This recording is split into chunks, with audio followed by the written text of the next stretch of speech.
오늘 저는 여러분들과 함께 따름으로 따르게 하라 라는 제목의 말씀을 나누려고 합니다.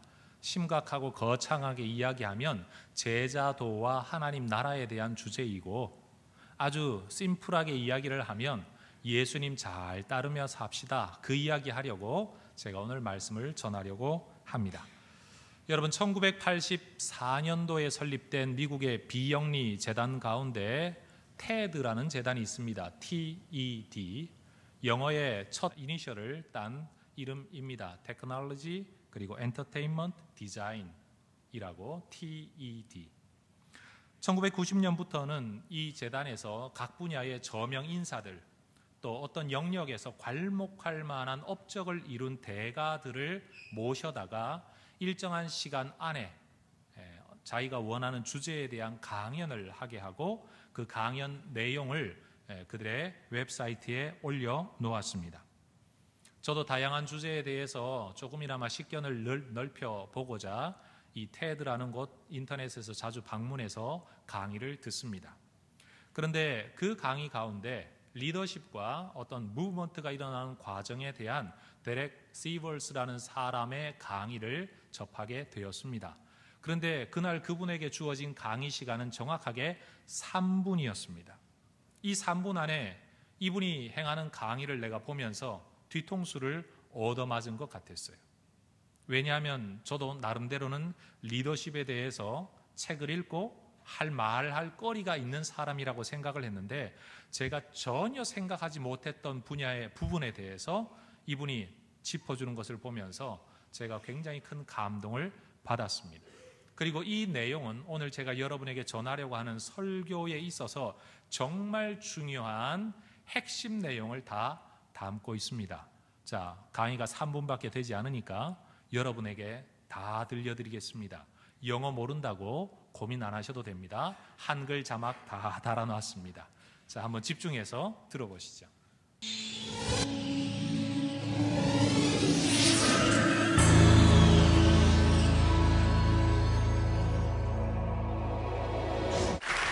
So ladies and gentlemen, at TED we talk a lot about leadership and how to make a movement.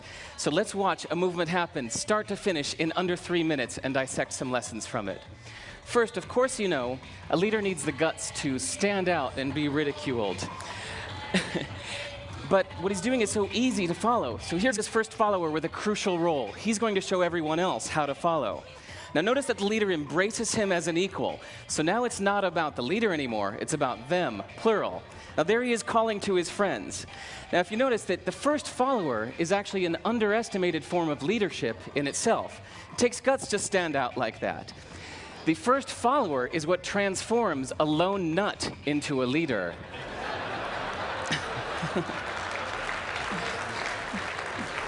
And here comes a second follower. Now it's not a lone nut, it's not 2 nuts, 3 is a crowd, and a crowd is news. So a movement must be public. It's important to show not just the leader, but the followers, because you find that new followers emulate the followers, not the leader. Now here come 2 more people, and immediately after, 3 more people. Now we've got momentum. This is the tipping point. Now we've got a movement. So notice that as more people join in, it's less risky. So those that were sitting on the fence before now have no reason not to. They won't stand out, they won't be ridiculed, but they will be part of the in crowd if they hurry. So over the next minute, you'll see all of the those that prefer to stick with the crowd, because eventually they would be ridiculed for not joining in. And that's how you make a movement. But let's recap some lessons from this.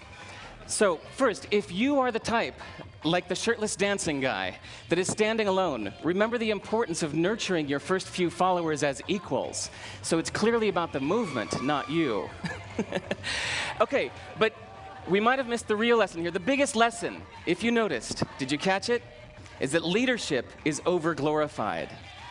That yes, it was the shirtless guy was first, and he'll get all the credit, but it was really the first follower that transformed the lone nut into a leader. So as we're told that we should all be leaders, that would be really ineffective. If you really care about starting a movement, have the courage to follow and show others how to follow. And when you find a lone nut doing something great, have the guts to be the first one to stand up and join in. And what a perfect place to do that, TED. Thanks. 여러분은 이 강의를 통해서 어떤 통찰을 얻으셨습니까? 저 사람이 지금 무슨 말을 하려고 하는 거지요? 대부분의 경우 리더십을 이야기하면 리더에 대해서만 이야기합니다. 리더는 이래야 된다, 저래야 된다, 이런 사람이어야 된다, 이런 특징이 있어야 된다, 이런 상황에서는 저렇게 해야 된다. 대부분은 리더만을 자꾸 이야기합니다.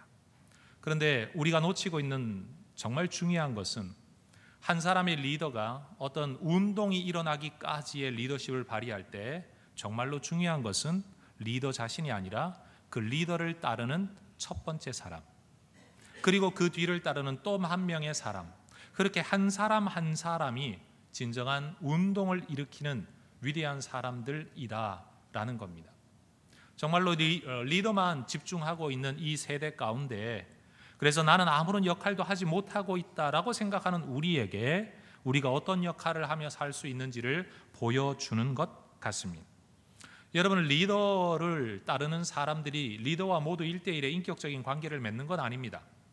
어떨 때는 리더를 전혀 모르는데 리더를 따르고 있는 어떤 사람과 내가 관계가 있기 때문에 그 사람 때문에 내가 그 일에 동참하고 그 리더를 따르는 일이 생겨납니다. 그러니 여러분, 사람들은 리더 때문에만 어떤 일에 동참하는 것이 아니라는 거죠. 우리 교회가 하고 있는 사역을 하나 예로 들어 보겠습니다. 우리 교회는 지금 이 시대가 필요로 하는 여러 가지 활동들에 참여하고 있습니다. 중요한 몇 가지만 언급해 보더라도 컴패션, 장기기증, 굿네이버스, 기독교 대안학교, 청소년 공부방, 지역학교의 장학사역, 또 지역사회의 봉사사역 등등의 일들을 우리가 하고 있습니다. 우리 교회가 처음 시작한 일이 아니라 누군가가 하고 있는 일에 우리도 동참하고 있는 겁니다. 교회가 이러한 많은 일들을 하고 있다라고 말하면 많은 목사님들과 다른 교회들에서 대단하다고 이야기합니다. 어떻게 해성교회는 그 정도 규모의 교회가 그렇게 많은 일을 할 수 있습니까? 라고 이야기를 하는 겁니다. 여러분, 아무리 의미 있는 일이라도 모든 교회가 동참하지는 못합니다. 어떤 교회는 하고 어떤 교회는 못합니다. 심지어 동참하고 있는 교회 안에서도 어떤 사람은 동참하지만 또 어떤 사람은 동참하고 있지를 못합니다. 그러면 여러분, 우리 교회는 왜 이 일에 동참하고 있을까요? 다른 누군가가 말을 하기 이전에 벌써 그런 일의 가치와 의미를 발견하고 그 일을 하고 있던 분들도 있습니다. 그러나 많은 경우에는 교회 성도님들은 목사님이 이런 일을 하려고 하니까 우리가 따라서 해야 되겠다는 이유 때문에 그 일에 동참할 때가 많습니다. 특히나 연세가 높으신 어르신들일수록 이런 말씀을 잘 하십니다. 그 일이 뭔지는 몰라도, 그 사람이 누군지는 몰라도 목사님이 하려고 하니까 내가 조금이라도 도움이 돼야 되지 않을까 해서 동참한다라는 말입니다. 바로 그러한 점에서 저는 최고의 리더는 아닙니다. 가장 앞서 있는 리더도 아닙니다. 저도 누군가로부터 배움을 받았고 지도를 받고 있고 앞으로도 그렇게 누군가를 따라야 하는데 최소한 제가 꿈꾸고 가려고 하는 어떤 방향성, 따르려고 하는 어떤 지도자 아래에서 여러분들은 저 때문에, 그리고 저를 통해서 어딘가를 향해서 가고 있다는 사실입니다. 그래서 저는 최고의 리더는 아니지만 여러분에게는 리더십이라는 것을 발휘하면서 살아가고 있습니다. 저를 믿고 어떤 의미 있는 일에 동참하는 여러분들에 대해서 저는 언제나 빚지고 있는 사람이고 감사 인사를 제가 드릴 수밖에 없는 거지요. 여러분, 저는 교회와 저를 두고만 이야기를 하고 있는 게 아닙니다. 우리의 삶 자체가 그렇다는 겁니다. 내가 영향력 있는 자리에 있다고 해서 항상 최고 리더는 아닐 수 있습니다.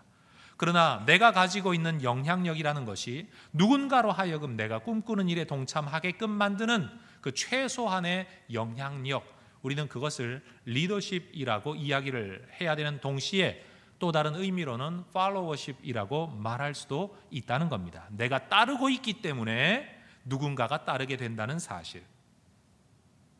여러분, 따름의 도가 입금의 도라는 사실 잊지 마시기 바랍니다. 한번 따라해 봅시다. 따르는 것이 이끄는 것이다. 한 번 더 해봅니다. 따르는 것이 이끄는 것이다. 예수님께서 어느 날 이런 가르침의 말씀을 주신 적이 있습니다. 예수님 당시에 어린 아이들이 어떤 놀이를 했던 것 같습니다. 마태복음 11장 16절에서 19절에 등장하는 구절인데 제가 성경 말씀을 먼저 읽어보겠습니다. 이 세대를 무엇으로 비유할까? 비유하건대 아이들이 장터에 앉아 제 동물을 불러 이르되 우리가 너희를 향하여 피리를 불어도 너희가 춤추지 않고 우리가 슬피 울어도 너희가 가슴을 치지 아니하였다 함과 같도다. 요한이 와서 먹지도 않고 마시지도 아니하며 그들이 말하기를 귀신이 들렸다 하더니 인자는 와서 먹고 마심에 말하기를 보라 먹기를 탐하고 포도주를 즐기는 사람이요 세리와 죄인의 친구로다. 옛날 아이들이 무슨 컴퓨터가 있겠습니까? 스마트폰이 있겠습니까? 뭐 어떤 장난감이 많았겠습니까? 장터에 앉아 아이들이 모여서 하고 있는 놀이가 아마 이런 거였던 모양입니다. 입으로 피리 소리를 내면 어떤 다른 부류의 아이들은 그 피리 소리에 맞추어 춤을 추는 겁니다. 그러다 소리 내는 애가 갑자기 울음소리를 내면 아이들이 춤을 추다가 멈추고 땅을 치며 가슴을 치며 통곡하는 어떤 흉내내기, 소리에 따라 반응하는 어떤 놀이를 하고 있었던 것 같습니다. 그런데 문제는 뭐냐? 피리 소리를 내는데 아이들이 춤을 추지 않고 통곡을 하는데 아무도 가슴을 치지 않는 겁니다. 놀이가 재미가 있을까요? 없을까요? 재미가 없죠. 놀이가 이루어지질 않는 겁니다. 예수님은 이러한 상황을 예로 들어 사람들에게 말씀하십니다. 정말로 하나님이 보내신 사람으로서 메뚜기와 석청만을 먹으면서 광야에서 사람들 대면하지 않고 살면서 철저한 금욕 생활을 하는 세례 요한을 일컬어서는 저 사람 저렇게 사는 거 보니 저 사람 귀신 들린 사람이야. 정상적이라면 저렇게 살아갈 수 없어 라고 세례 요한을 비난하면서 세례 요한을 따르지 않았던 사람들이 정작 사람들과 어우러져 먹고 마시기를 즐겨하는 예수님을 보자 이런 사람 세리와 죄인의 친구 같은 사람이야. 거룩함이 없어. 도대체 영성이라는 게 보여지질 않아. 삶에 뭐 탁월함이 있어야 되는 것 아니겠어? 저런 사람을 우리가 어떻게 따르겠어? 라고 예수님도 따르지 않았다는 겁니다. 피리를 불어도 춤추지 아니하고 애곡을 하여도 애통해하지 아니하는 아이들의 모습이나 금욕적인 모습으로 하나님의 말씀을 선포해도 듣지 아니하고 아니면 친근하게 먹고 마시며 말씀을 가르쳐도 듣지 아니하는 그 세대의 모습이나 예수님이 보시기에는 똑같았다라는 말입니다. 손바닥도 마주쳐야 소리가 난다라는 말을 우리는 잘 압니다. 우리 하나님께서 어떤 의도를 가지고 우리에게 무언가를 하고 계실 때에 우리는 과연 어떻게 반응하고 있습니까? 성령 하나님께서 오늘도 살아서 우리 가운데, 우리 안에서, 우리 밖에서, 우리 가운데 우리를 통해서 역사하고 계실 때 우리는 어떻게 하나님께 반응하고 있습니까? 한 사람이 공손하게 상대방을 향하여 인사를 했는데 상대방이 그 인사를 받지 아니하면 심한 모멸감을 느낍니다. 기분이 굉장히 나빠집니다. 여러분, 하나님께서 우리를 향하여 탄식하고 계실 때에 우리가 애통해하지 않는다면, 우리 성령 하나님께서 우리를 향하여 찬양의 기쁜 노래를 부르고 계시는데 우리 마음에 찬양의 마음이 일어나고 있지 않다면 우리 성령 하나님 얼마나 모멸감을 느끼시겠습니까? 오늘 본문 말씀을 보면 나를 따라라는 예수님의 명령에 베드로가 즉시, 다르게 말하면 곧 따라 나서는 순종의 모습을 보여줍니다. 이 본문 속에서 베드로의 순종을 이야기할 수 있을 것입니다. 그러나 여러분, 저는 다른 관점에서 본문을 보고 싶습니다. 예수님께서 베드로에게 말씀하시기를, 야, 네가 어부니까 네가 관심 있는 일로 내가 너를 데려가야 되겠다 생각하시면서 갈릴리 호수의 생태 변화와 어업 환경의 변화, 뭐 이런 주제로 세미나를 한번 해보자, 그러고 베드로를 부르신 게 아니라는 겁니다. 물고기를 잡는 것을 천직으로 알고 일생을 살아왔던 베드로에게 사람 낚는 어부가 되게 할 테니 너는 나를 따르라 라고 말씀하실 때에 어떤 이유인지는 모르지만 베드로는 즉시 따라 나섰습니다. 목수의 아들로 태어나서 저 촌동네에서 목수 일을 하던 예수라는 사람이 어느 날 나를 따르라고 이야기할 때에 말 그대로 우리가 강의 영상에서 본 것처럼 마치 우통을 벗고 혼자 미친 듯이 춤추고 있는 듯한, 아무도 그에게 영적 권위를 부여하지 않았고 어느 누구도 그를 랍비로 삼지 않았고 어느 누구도 그를 회당장으로 삼지도 않았고 어느 누구도 그가 계시를 받은 선지자라고 인정하지 아니하는 시점에서 예수님께서 나를 따르라고 또 하나님의 말씀을 전하고 있을 때에 그를 따라 나섰던 베드로 때문에 다른 사람들은 좀 더 수월하게 예수님의 권위를 인정하고 존중하며 예수님의 말씀을 들을 수 있었다는 말입니다. 사도행전을 보면 베드로는 오순절 성령 강림 이후로 설교를 하면서 3,000명이나 주께로 돌아오는 역사의 설교자가 됩니다. 그러나 오늘 본문에서 베드로는 말 한마디 하지 않습니다. 사도행전에서 베드로는 태어나면서부터 일어서서 걷지 못하는 사람을 일으킴으로 말미암아 그 기적을 희한하게 여긴 모인 사람들에게 설교하여 5,000명이나 되는 사람들이 예수 믿게 만드는 기적의 사도가 되었습니다. 그러나 오늘 본문에서 그는 어떠한 기적도 행하지를 않습니다. 초자연적인 기적을 행할 수 있는 능력도 은사도 그는 가지고 있지 않았습니다. 말 한마디 하지 아니하고 설교 한마디 하지 않고 전도 한마디 하지 않았습니다. 그 모습 그대로, 그 자신의 모습 그대로 예수님을 따랐을 뿐입니다. 그런데 오늘 본문의 말씀이 얼마나 치밀한 구조 속에 기록되어져 있는지 여러분 성경을 한번 보십시오. 20절은 이렇게 기록합니다. 그들이 곧 그물을 버려두고 예수를 따르니라. 22절입니다. 그들이 곧 배와 아버지를 버려두고 예수를 따르니라. 그리고 25절입니다. 갈릴리와 데가볼리와 예루살렘과 유대와 요단강 건너편에서 수많은 무리가 따르니라. 베드로가 따르고 안드레가 따르고 야고보가 따르고 요한이 따르게 되자 그 이후에는 수많은 무리가 예수님을 따랐다는 겁니다. 예수님은 처음부터 온 회중 앞에서 설교하여 사람들로 하여금 예수를 따르게 만든 것이 아닙니다.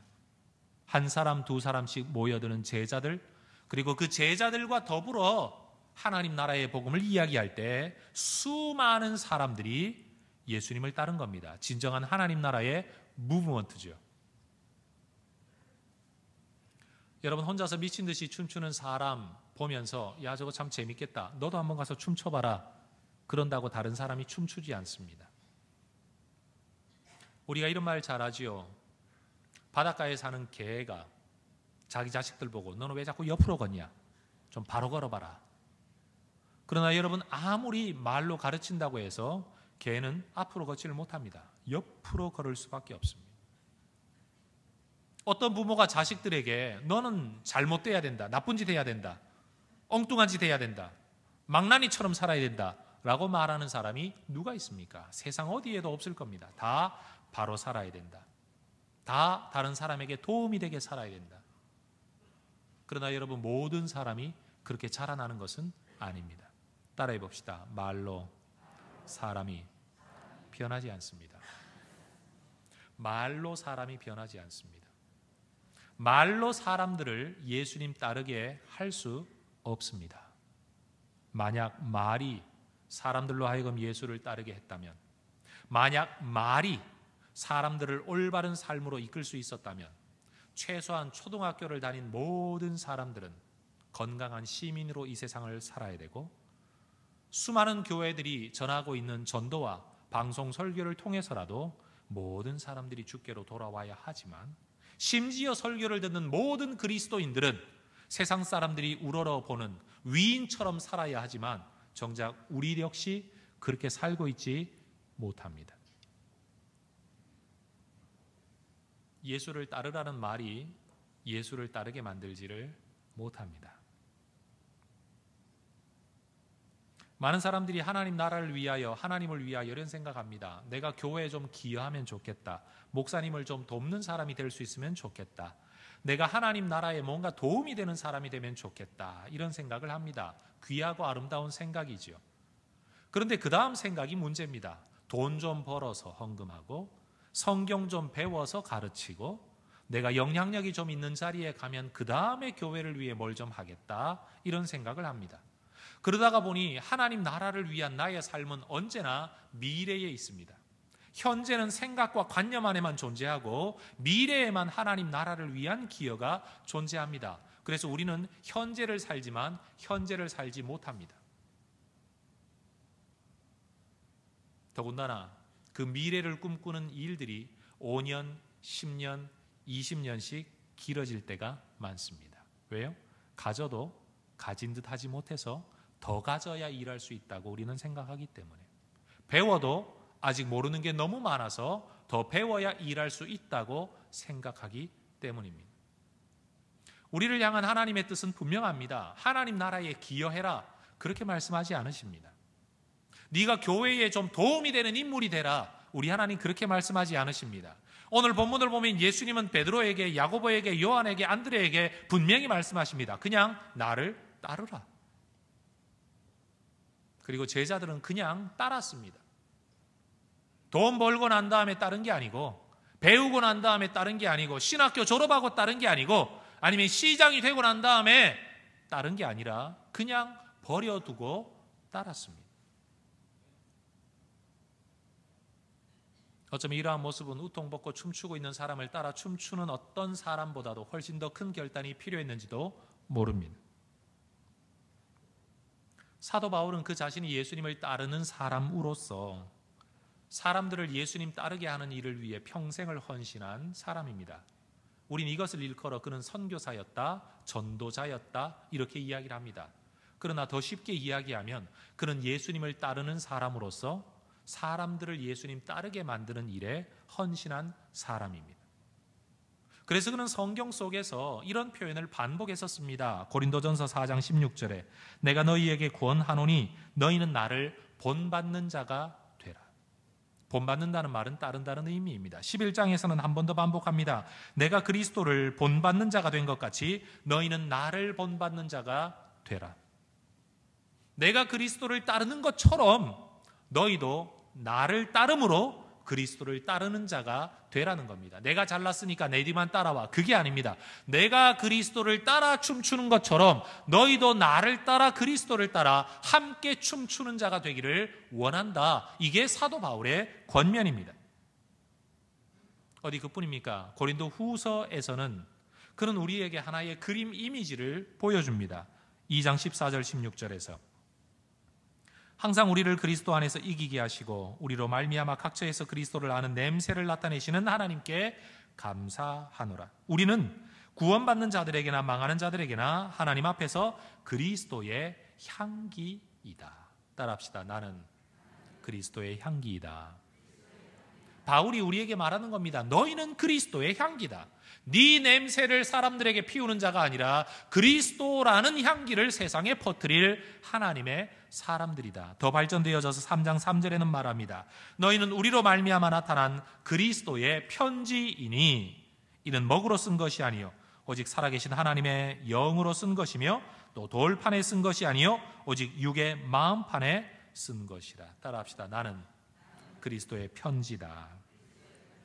바울은 말합니다. 나는 그리스도의 향기이고 나는 그리스도의 편지이다. 무슨 향기, 무슨 편지란 말입니까? 나를 드러내는 편지가 아니라, 나를 드러내는 향기가 아니라 그리스도를 드러내는 향기요 그리스도의 뜻을 전하는 편지라는 겁니다. 종이가 있기는 있지만 종이가 나라면 그 종이 안에 담겨져 있는 내용은 그리스도여야 된다는 사실입니다. 내가 춤을 추고 있지만 내 춤을 추는 것이 아니라 나는 그리스도의 춤을 따라 추고 있는 사람이라는 것입니다. 전도는 말로 다른 사람을 설득하는 게 아닙니다. 전도는 말싸움에서 다른 사람을 이기는 게 아닙니다. 종교 간의 대화와 논쟁을 통하여 내가 더 설득력 있게 논리로 저 사람에게 내 믿음을 변호하는 것, 그게 전도가 아닙니다. 전도의 가장 기본적인 의미는 내가 누구를 따르고 있는가를 보여주는 겁니다. 전도가 어렵다는 말이 우리에게 쓰여지는 이유는 항상 그 결과가 교회 앞에 데리고 와 예수 믿게 만들고 세례 받게 만들어야 된다는 결론을 집중할 때 전도는 어려운 일입니다. 결코 쉽지 않습니다. 그러나 주님은 우리에게 그렇게 명령하시지 않았습니다. 오늘 아주 단순하게 말씀하십니다. 너는 나를 따르라.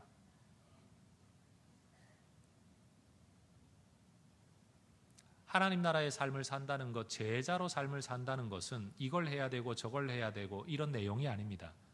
그냥 예수님을 따르는 겁니다.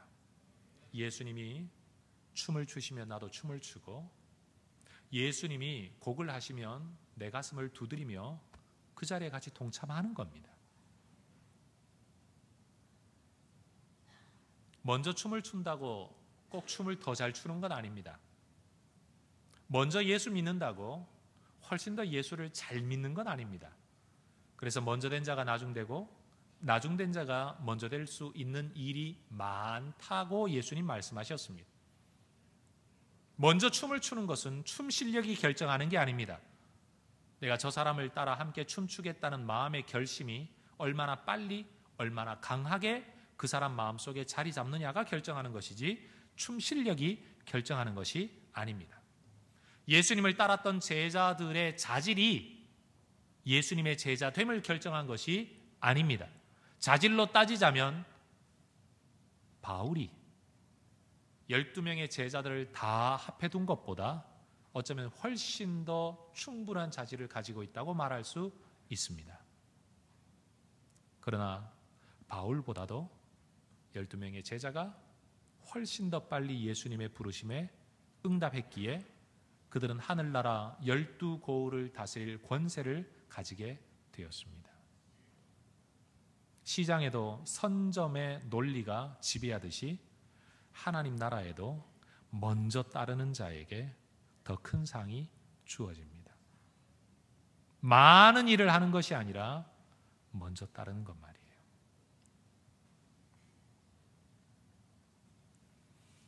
베드로는 다른 사람에게 설교한 것도 기적을 베푼 것도 아무것도 없지만 예수님을 따르는 그의 존재 자체가 다른 제자들이 예수님을 따르게 하는 일에 영향을 미쳤을 것은 분명합니다.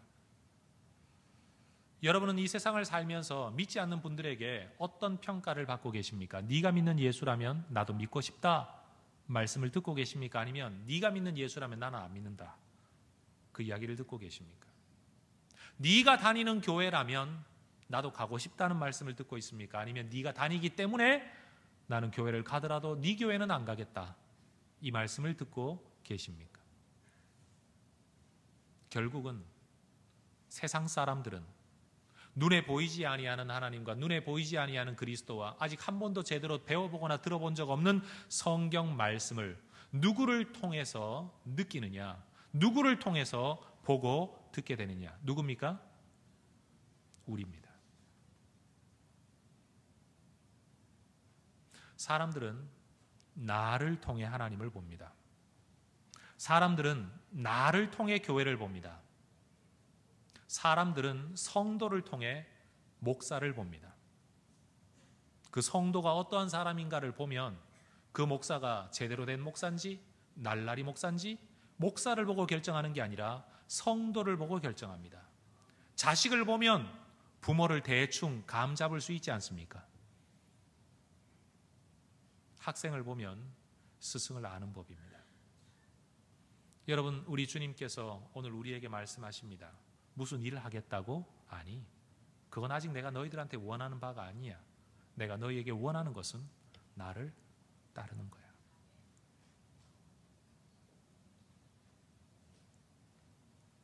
말씀을 이렇게 맺고 싶습니다. 하나님 나라의 운동이 누구를 통해서 일어나겠습니까? 그 목사님을 통해 일어나는 게 아닙니다. 그 하나님 나라를 꿈꾸며 따라가는 나를 통해 일어나는 겁니다. 우리 교회가 위치한 이 지역에서 누가 하나님 나라의 운동을 일으키겠습니까? 강남에 있는 교회가 와서 여기서 전도를 해주겠습니까? 아니면 저 미국에 있는 교회가 여기를 와서 성령의 역사가 일어나도록 기도를 해주겠습니까? 이 지역에서 그리스도를 따라 춤추게 되는 일은 우리가 예수님을 따라 춤출 때 일어나게 될 일입니다. 내가 선자리에서 이 하나님 나라의 운동이 일어날 수 있도록 정말로 우리 주님께서 외로운 미치광이가 되지 아니하고 우리의 구세주로 대접받고 그 역할을 다하실 수 있도록 여러분 우리가 먼저 주님을 믿음과 진심으로 따를 수 있기를 주의 이름으로 축원합니다.